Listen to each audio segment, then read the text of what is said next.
इसका थ्योरी बाबू कहाँ से स्टार्ट है बाबू?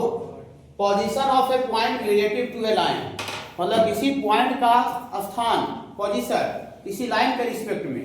तो किसी पॉइंट का पोजीशन किसी लाइन के रिस्पेक्ट में का मतलब क्या हुआ बाबू कि यहाँ पर जैसे कोई पॉइंट है, ये लाइन के ऊपर कब लाई करेगा और लाइन के नीचे कब लाई करेगा। लाइन पर तो जानते करते हैं, जब पॉइंट लाइन के इक्वेशन को सेटिस्फाई करता है तो वो पॉइंट उस लाइन पर होता है। तो हम पर के बारे में पहले ही से जानते थे, लेकिन हम एबव और बिलो के बारे में नहीं जानते कि कोई पॉइंट हमको कोई लाइन के ऊपर कब होगा। ऊपर को हम लोग वन साइड बोलते हैं और बिलो को अदर साइड बोलते हैं, अदर मतलब दूसरे तरफ। फिर बाबू हाँ वही लिखे, देखिए द पॉइंट x1 y1 बाबू कोई पॉइंट का कोऑर्डिनेट दिया हुआ रहेगा, is on one side. One side का ही मतलब एबव का मतलब ऊपर, और द अदर साइड का मतलब बिलो का मतलब नीचे। माने कोई पॉइंट ऊपर का होगा नीचे का होगा ऑफ द लाइन दिस, इस लाइन के रिस्पेक्ट में वेयर जो लाइन में y का जो कोफिशिएंट होना चाहिए वो ग्रेटर देन क्या होना चाहिए? 0। माने नीचे जो थ्योरी इसका प्रूफ भी है, प्रूफ में करने पर आ जाएगा वो, मतलब जो नीचे वाला थ्योरी जो लिख रहा है तब वैलिड होगा जब लाइन में y का जो कोफिशिएंट वो पॉजिटिव होना चाहिए। हाँ तो ये पॉइंट को लाइन में डाल दीजिए, ये पॉइंट को लाइन में डाल दीजिएगा तो a x1 plus b y1 अब प्लस c हो जाएगा। पॉइंट को लाइन में डालेंगे तो अगर पॉइंट को लाइन में डालने से अगर इक्वल टू 0 आता है तो पॉइंट उस लाइन पर होता है, लेकिन अगर पॉइंट को लाइन में डालने से अगर पॉजिटिव ग्रेटर देन 0 आवेगा तो ग्रेटर देन 0 आवेगा तो एबव होगा, एबव मतलब ऊपर के लिए। फिर यहाँ और के बाद बिलो लिखा हुआ है, यहाँ और के बाद ऐसा लिखा हुआ है according as ax1 plus by1 plus c less than 0 रहेगा तो वो बिलो के लिए होगा। मतलब किसी पॉइंट को हम लाइन के इक्वेशन में डालेंगे और वो डालने से अगर लाइन में डाले और वो पॉजिटिव आ जाए ग्रेटर देन 0 तो जो पॉइंट वो लाइन के ऊपर लाई कर रहा है, और पॉइंट को अगर हम लाइन में डाले और वो लेस देन 0 आ जाए, नेगेटिव आ जाए तो कहाँ लाई करेगा वो? बिलो। लेकिन आपको पॉइंट को लाइन में डालने में एक आपको बात को ध्यान ये रखना है कि लाइन में जो y का जो कोफिशिएंट है वो आपको पॉजिटिव होना चाहिए ग्रेटर देन 0। बोली सर तो पॉजिटिव नहीं रहेगा, तब पॉजिटिव नहीं रहेगा तो माइनस कॉमन निकाल करके पॉजिटिव बनाना पड़ेगा, तब ये थ्योरी वैलिड होगा। और डायरेक्ट आपको पॉइंट जो दिया होगा डायरेक्टली लाइन में डाल दीजिएगा तो फिर आपको गलत हो जाएगा। माने लाइन में y का कोफिशिएंट पॉजिटिव बना करके डालेंगे। बोली कैसे सर? वो क्वेश्चन समझाइए थोड़ा सा छोटा सा, देखिए चेक द पॉइंट 3,2, इस पॉइंट को चेक करना है कि लाइज एबव और below of the line this, माने इस लाइन के ये पॉइंट ऊपर लाई करेगा कि नीचे लाई करेगा। तो पॉइंट को डायरेक्ट उसमें लाइन में नहीं डालिए, आपको सबसे पहले देखिए कि जो y का जो कोफिशिएंट जो b है वो पॉजिटिव है कि नहीं है। यहाँ देखिए y का जो कोफिशिएंट जो है वो -3 है, तो -3 क्या पॉजिटिव है बाबू? नहीं, -3 नेगेटिव है। तो यहाँ लिखेंगे हेयर कोफिशिएंट ऑफ y बराबर -3, जो कि क्या है बाबू? नेगेटिव है। नेगेटिव है तो डायरेक्ट हम नहीं डालेंगे, पॉजिटिव बनाने के बाद हम पुट करेंगे। तो बोलिए सर तो पॉजिटिव में डाल के बनाएगा सर, माइनस को प्लस लिख दीजिएगा। नहीं, माइनस को कॉमन निकालना पड़ेगा, ठीक है, ये बात को ध्यान रखिएगा। तो माइनस इसमें कॉमन निकालेंगे इस लाइन में तो क्या हो जाएगा बाबू? टेकिंग नेगेटिव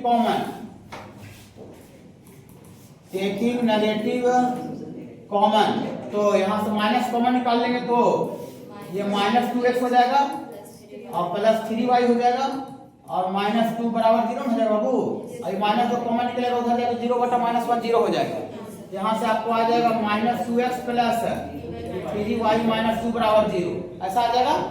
अब हम जब लाइन में y का कोफिशिएंट पॉजिटिव बन गया तब हम पॉइंट को डालेंगे, इसमें पुट कीजिए पॉइंट को, पुट p का जो कोऑर्डिनेट है 3,2 डालिए, तो डालिएगा तो -2 × 3 प्लस 3 × 2 -2 ना बाबू। तो यहाँ से आपको -6 प्लस 6 -2, ये क्या हो बाबू? कट गया तो -2 माने नेगेटिव आ गया। तो पॉइंट को लाइन में डालने से नेगेटिव आ गया, बनी जो पॉइंट जो दिया हुआ है वो लाइन के नीचे लाई कर रहा है, बिलो होगा। इसका मतलब देयरफॉर ये जो पॉइंट है 3,2 ये आपको लाइज बिलो द लाइन, ये बाबू लाइन के नीचे लाई करेगा। तो खाली पॉइंट को लाइन में डालने में खाली ध्यान इतना रखना बाबू कि y का जो कोफिशिएंट है वो क्या होना चाहिए? पॉजिटिव नहीं रहेगा तो माइनस कॉमन निकाल करके पॉजिटिव बनाना पड़ेगा। अब पहले ही से अगर पॉजिटिव रहेगा तो फिर डायरेक्ट डाल दीजिएगा, ठीक है। इसका प्रूफ में एक्सप्लेनेशन आ जाता है कि बटन भी है ना, तो b क्रॉस मल्टीप्लाई होने के बाद भी इनइक्वालिटी कोई चेंजिंग नहीं होगा, इसमें भी पॉजिटिव रहेगा तब ऐसा होगा। यहाँ से एक्सप्लेनेशन आ जाएगा, उसका कोई आवश्यकता नहीं, खाली मान रखिएगा। लिखिए x का कोफिशिएंट से नहीं y का कोफिशिएंट का यहाँ पर प्रूफ में का दिख रहा है, बी आ रहा है, ठीक है। हाँ, एक बार से कल किए थे, लेकिन आपको थोड़ा टाइम अभी कम है इसलिए इसको प्रूफ नहीं करे। देखिए इसका प्रूफ कल किए थे। रुकिए 1 मिनट, थोड़ा सा रुकिए 1 मिनट।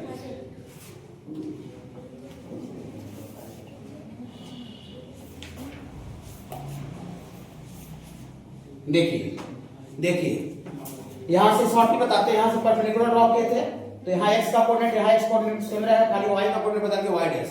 और ये जो पॉइंट इस लाइन पर लाइक कर रहा है जिसको सेटिस्फाई करवाए, और यहाँ y डैश आया, अभी y डैश ई वाला आया, और जैसी y1 इसका y कोऑर्डिनेट जैसी y डैश से ज्यादा होगा तो y डैश ई है, तो y1 से ज्यादा होगा तो पॉइंट ऊपर निकल जाएगा।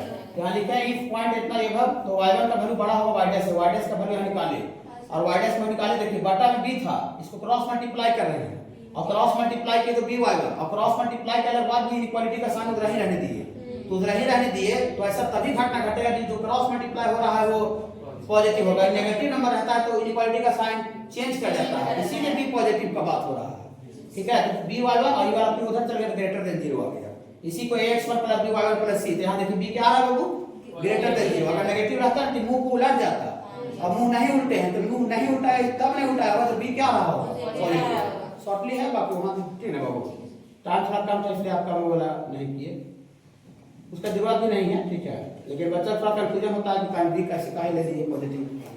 यहाँ पर बाबू आपको दो को पॉइंट दिया हुआ रहेगा और लाइन एक हो रहेगा, दो को आपका पॉइंट है लाइन बाबू एक हो है, ठीक है। दो को पॉइंट है लाइन आपका एक हो है। सपोज करते हैं बाबू ऐसा है कि देखिए ये दो पॉइंट समझ लेते हैं कि एक पॉइंट है, इसका कोई कोऑर्डिनेट दिया था x1 y1, और एक और ये वाला पॉइंट है इसका कोऑर्डिनेट है x2 y2। ये दोनों का दोनों जो पॉइंट है वो लाइन के सेम साइड है। सेम साइड कब होगा, सेम साइड का मतलब दोनों का दोनों ऊपर ही रहे ना, तो दोनों का दोनों नीचे ही रहे। सेम साइड का मतलब एक तरफ होता है, तो एक तरफ में चाहे दोनों नीचे रहे चाहे दोनों ऊपर रहे। या अपोजिट साइड कब होगा, अपोजिट का मतलब एक ऊपर रहे तो दूसरा नीचे, मतलब लाइन आपका बीच में आ जाना चाहिए। मान लेते हैं कि हम लोग कोई दो आदमी हैं, दोनों का दोनों चाहे दीवार के इधर है चाहे दीवार का दोनों उधर ही है, तो दोनों एक तरफ हुआ। अब एक आदमी दीवार के इधर है, दूसरा आदमी दीवार को उधर चल गया, तो दोनों अपोजिट साइड हो गया। तो हम वही बताने जा रहे हैं कि दो पॉइंट का position relative to a given line, माने एक लाइन के रिस्पेक्ट में क्या होता है, माने दोनों का दोनों ऊपर का होता है, दोनों का दोनों नीचे, माने सेम साइड का होता है और अपोजिट साइड का होता है। देखिए तो the point p x1 y1 and q x2 y2, ये दोनों पॉइंट का कोऑर्डिनेट दे है, lies on the same side का मतलब एक तरफ में ऊपर चाहे तो नीचे, सेम साइड। और अपोजिट माने विपरीत का मतलब एक ऊपर तो दूसरा नीचे। ऑफ द लाइन दिस, इस लाइन के रिस्पेक्ट में a + by + c = 0 के रिस्पेक्ट में एक रॉडिंग एज करना क्या बाबू कि ये जो पहला जो पॉइंट दिया हुआ है x1 y1, इसको लाइन के इक्वेशन में डाल दीजिए। तो पहला पॉइंट को लाइन में डालेंगे तो क्या हो जाएगा, ax1 + by1 + c हो जाएगा बाबू। देखिए डाले हैं। और ये दूसरा जो पॉइंट का कोऑर्डिनेट है बाबू, इसको भी लाइन में डाल दीजिए। तो x2 y2 दूसरा पॉइंट का कोऑर्डिनेट को इसमें हम डालेंगे तो ax2 + by2 + c, और डाल करके पहला पॉइंट को डाल दीजिए और दूसरा पॉइंट को डाल करके रेशियो निकालिए, अनुपात ax1 + by1 + c पहला पॉइंट को लाइन में डालने से आया है, और ax2 + by2 + c दूसरा पॉइंट को लाइन में डालने से आया है। इसका जो रेशियो अगर ग्रेटर देन 0 आ गई तो ग्रेटर देन 0 तो आगे ये देखिए सेम साइड पे लिखे थे। हाँ, अगर इस रेशियो का वैल्यू पॉजिटिव आवे तो दोनों का दोनों जो पॉइंट है वो लाइन के सेम साइड होगा, सेम साइड में ऊपर नहीं होगा, माने सेम साइड का मतलब एक तरफ होता है, माने इधर ही रहता है दोनों दोनों का दोनों ऊपर ही रहते हैं, दोनों में सेम साइड हुआ, सेम साइड हुआ। ओके हाँ, और करके यहाँ लेस देन 0 लिखे हैं, और करके देखिए तो और के बाद यहाँ क्या था, अपोजिट, माने जो लेस देन 0 जो लिखे हैं बाद में वो किसके लिए है, अपोजिट के लिए। मतलब इस रेशियो का वैल्यू अगर नेगेटिव आ जाए तो दोनों का दोनों जो पॉइंट है वो अपोजिट साइड लाइक करेगा रिस्पेक्टिवली अपने क्रम अनुसार। माने यहाँ आगे पॉजिटिव है, यहाँ क्रम आगे सेम साइड का है, यहाँ लेस देन 0 बाद में है, यहाँ आगे बाद में अपोजिट है। माने इस रेशियो का वैल्यू अगर पॉजिटिव आ जाए तो दोनों का दोनों पॉइंट सेम साइड होगा, और इस रेशियो का वैल्यू नेगेटिव आ जाए तो दोनों का दोनों जो पॉइंट है वो अपोजिट साइड होगा। याद रखिएगा। तो जिस दोनों पॉइंट यहाँ पर y का कोफिशिएंट इसे नहीं देखना है, यहाँ पर जो लाइन आपको डायरेक्ट दिया हुआ है डायरेक्टली लाइन को पुट करेंगे। y का जो कोफिशिएंट जो b देख रहे थे पॉजिटिव, वो पहला थ्योरी के लिए है, ठीक है बाबू। इसमें नहीं, इसमें डायरेक्ट जो लाइन दे रहेगा ना वो डायरेक्ट हम पॉइंट को लाइन में डाल देंगे। तो ax1 + by1 + c बटा ax2 + by2 + c रेशियो अगर पॉजिटिव आता है तो सेम साइड, और रेशियो अगर नेगेटिव आता है तो अपोजिट साइड होगा। इसका भी प्रूफ है, इसका बाबू कोई आवश्यकता है नहीं, ठीक है, डायरेक्ट ये छोटा छोटा पॉइंट लीजिए, ठीक है। इसको थोड़ा लिखिए और लिख कर इधर एलिमेंट्री का क्वेश्चन निकालिए, 2 नंबर लिखिए पेज नंबर 3 पर, question number 2। Position of 2 points relative relative to a given line, माने दिया हुआ एक लाइन है और पॉइंट आपको 2 गो है, 2 पॉइंट का पोजीशन एक लाइन के रिस्पेक्ट में। जो बच्चे इसको लिख लेंगे दूसरा नंबर क्वेश्चन देखेंगे, एलिमेंट्री पेज नंबर 53 का, पेज नंबर 53 एलिमेंट्री प्रॉब्लम इसी थ्योरी पर बेस्ड है। इमेज सब निकालने के लिए बताएंगे, फोटो पर पेडिकुलर सर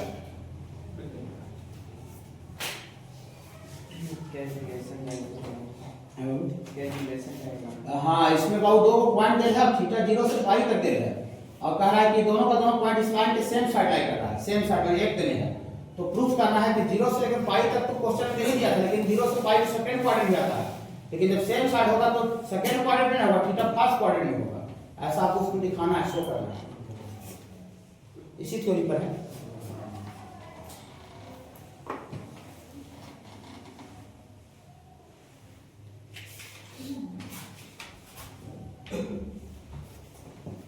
क्या उसमें हम इमेज निकालने तो बता दीजिए, इमेज और फोटो पर पेडिकुलर।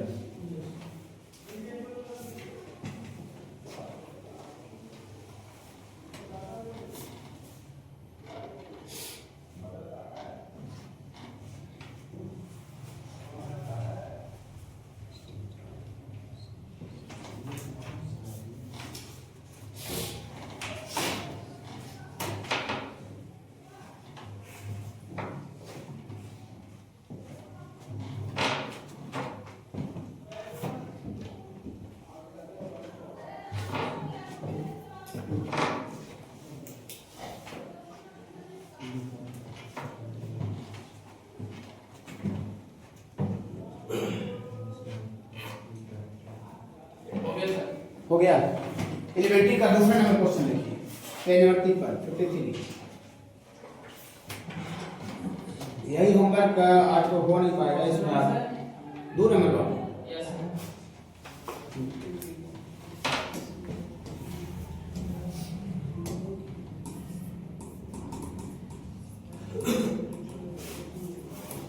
Elementary 2 question number 2। देखिए क्वेश्चन क्या है बाबू, इफ द पॉइंट 4 7 आई वो कॉस थीटा साइन थीटा दे रहे, ये 2 पॉइंट दिया हुआ है, ये पॉइंट P का कोऑर्डिनेट है बाबू 4 7 और Q का कोऑर्डिनेट बाबू दिया हुआ है cos theta sine theta, cos theta sine theta, और यहाँ जो थीटा जो क्वेश्चन में दे के रखा है 0 से लेके पाई तक, 0 से लेके पाई क्वेश्चन में दे के रखा है कि थीटा जो पहला चाहे दूसरा क्वाड्रेंट का होगा, लेकिन आगे क्या कह रहा है कि दोनों का दोनों जो पॉइंट है ये lies on the same side में बाबू, lies on the same side है of the line, same side of the line x + y - 1 = 0। तो प्रूफ करना है कि थीटा जो है ये सेकेंड क्वाड्रेंट में नहीं होगा, थीटा फर्स्ट क्वाड्रेंट का होगा। क्वेश्चन में खाली इतना बोल दिया कि थीटा 0 से लेकर पाई तक होगा, लेकिन उसमें से आपको अगर ये दोनों पॉइंट सेम साइड लाई करेगा तो 0 से लेकर पाई में सेकेंड वाला ना होगा, पहला वाला होगा, ये साबित करना है।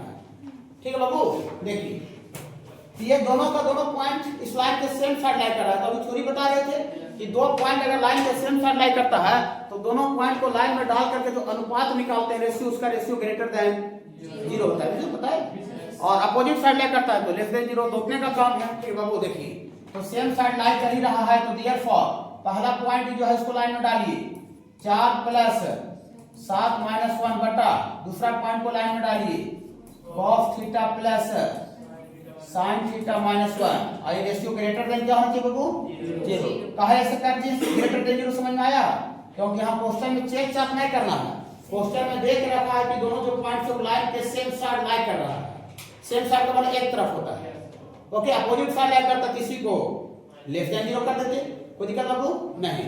तो यहाँ से बाबू इसको आगे बढ़ाइएगा बाबू, तो 7 और 4 11 में से क्या 10 बटा cos theta + sin theta -1 greater than 0। Greater than 0। देखिए अब इस रेशियो का वैल्यू पॉजिटिव है और ऊपर मेरा जब खुला आंख से दिख रहा है, खुला आंख से सीधा आधा आंख बंद करियो देंगे तैयो दिख जाएगा कि 10 जो है वो पॉजिटिव है। 0 से बड़ा नंबर है। देखिए चश्मा हटा भी लेंगे तैयो 10 दिख रहा है पॉजिटिव है। क्या बाबू 10 सबको, और इस रेशियो वैल्यू पॉजिटिव है तो हम जानते हैं बचपन से कि अगर ऊपर वाला वैल्यू पॉजिटिव है तो नीचे वाला हर हाल में क्या होना चाहिए, पॉजिटिव, तब उसका वैल्यू पॉजिटिव आ पाएगा। अगर नीचे वाला नेगेटिव वैल्यू हो जाए तो पॉजिटिव बटा नेगेटिव तो नेगेटिव हो जाएगा। लेकिन यहाँ पर वैल्यू पॉजिटिव दिया हुआ है ग्रेटर देन 0, तो ग्रेटर देन 0 होने के लिए जो डिनोमिनेटर जो बटा वाला टर्म है वो भी क्या होना चाहिए, पॉजिटिव होना चाहिए। समझ पा रहे बाबू? हाँ, इसका मतलब दिया for cos theta plus sin theta minus 1 greater than 0। कोई दिक्कत है बाबू क्या? नहीं। तो यहाँ से बाबू आपको cos theta plus sin theta greater than 1 minus 1 में चल गया। स्क्वायरिंग कर दीजिए, स्क्वायरिंग बोथ साइड्स। स्क्वायरिंग का मतलब होता है वर्ग कर दीजिए, वर्ग। हाँ, तो a प्लस बी का होल स्क्वायर थोड़ा सा इसको कीजिए, a square plus B square और प्लस 2ab ना। हाँ, तो प्लस 2ab और तो प्लस 2ab तो 2 cos theta into sin theta और 1 का स्क्वायर तो 1 होता है कि cos square theta sin square theta कितना होता है 1। 1 से 1 क्या होगा, कैंसिल हो गया। तो 2 sin theta into cos theta greater than 0, तो 2 भागा लग जाएगा। यहाँ से sin theta into cos theta greater than 0। sin और cos का वैल्यू पॉजिटिव आ रहा है, इसका मतलब sin भी पॉजिटिव होना चाहिए, cos भी पॉजिटिव होना चाहिए। तो दोनों का दोनों पॉजिटिव कौन सा क्वाड्रेंट होता है, फर्स्ट क्वाड्रेंट में। अगर थीटा फर्स्ट में रखकर अगर सेकंड क्वाड्रेंट का होगा तो सेकंड में sin पॉजिटिव होता है, cos नेगेटिव होता है। ठीक, पॉजिटिव इनटू नेगेटिव तो नेगेटिव आ जाएगा। लेकिन यहाँ आ रहा है पॉजिटिव, तो पॉजिटिव होने बोली सर तो तीसरा क्वाड्रेंट ना होगा। तीसरा क्वाड्रेंट दोनों नेगेटिव होता है सर, नेगेटिव टू नेगेटिव ही तो पॉजिटिव होता है सर। लेकिन तीसरा क्वाड्रेंट बोल नहीं रहा है क्वेश्चन में। क्वेश्चन में इतना क्लियर कर दिया कि थीटा 0 से लेकर पाई के बीच में है, उससे ज्यादा नहीं है। समझ रहे बाबू? शाबाश। हाँ, दोनों का वैल्यू पॉजिटिव है, तो ये वाला भी पॉजिटिव होना चाहिए और ये वाला भी पॉजिटिव। तो दोनों का दोनों positive, all school to college, दोनों का दोनों पॉजिटिव कहाँ होता है, क्या? इसका मतलब थीटा जो है बाबू, theta lies in first quadrant. यही प्रूफ करना था। चलिए आया सर बाबू? तो और आइए अगले दिन तो और बतावेंगे, आज भी क्लास है।